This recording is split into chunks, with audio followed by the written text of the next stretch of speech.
బరువైనటువంటి గుమ్మడికాయని గాయటం, ఆ పైన ఉన్న గుమ్మడికాయని ఎలుక కొరకడం, అది దొల్లుకుంటూ వచ్చి కింద ఎక్కడో నిద్రపోతున్న మేక మీద పట్టడం, ఆ మేక మ్యా అంటాం. ఇది మనకు తెలిసింది.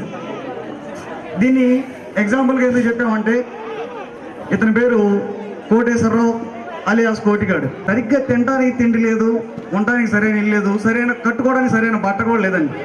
ఎందుకంటే 5 ఎకరాల పొలం బంజర భూమి ఉండి నీళ్లు లేక పండక చివరికి నానా అవస్థలు పడ్డోడికి కొత్త రాష్ట్ర పుణ్యం అని ఈడి పొలానికి కోట్లు వచ్చాయి.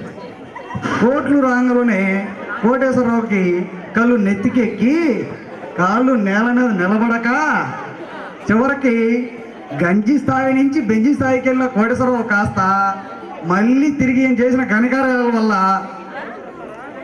బెంజి స్థాయికి వెళ్ళిన కోటేశ్వరరావు కాస్త మళ్ళీ తిరిగి గంజి స్థాయికి వచ్చాడు.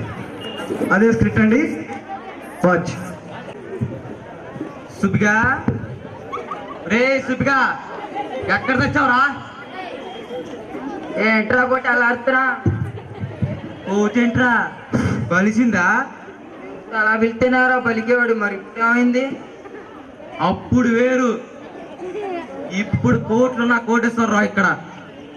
పిలిస్తే బాబు గారని పిలు, లేదా ఇంట్లో పని మానేసి వెళ్ళిపో. టైం రా టైం. సరే బాబు గారు చెప్పండి. పోయి గుమ్మస్తాను పిలుపో. అలాగే బాబు గారు.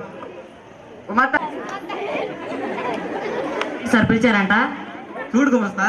గుమ్మస్తా కాదు సార్, సరే, ఏ మన పేరు అందరికి గొప్పగా తెలియాలంటే ఏం చేయాలో చెప్పు.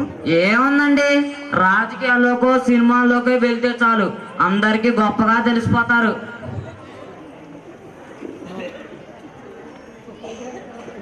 సినిమాలు కాదులే కానీ ఈసారి ఎలక్షన్కి ఎమ్మెల్యే టికెట్ సాధించి గెలిస్తే చాలు మన పేరు ఈ పెదకూరపాడు నియోజకవర్గం అంతా మారు మోగిపోద్ది.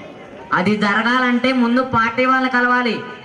అన్నట్లు చెప్పడం మర్చిపోయా, రేపు ఎంపీ గారు అచ్చంపేటలో స్వచ్ఛ భారత్ చేయడానికి వస్తున్నారంట. మీ దగ్గర బాగా డబ్బు ఉంది కాబట్టి పార్టీ వాళ్ళతో మాట్లాడి ఎంపీ గారిని మీటింగ్ లంచ్కి పిలిచి టికెట్ గురించి అడగండి సార్.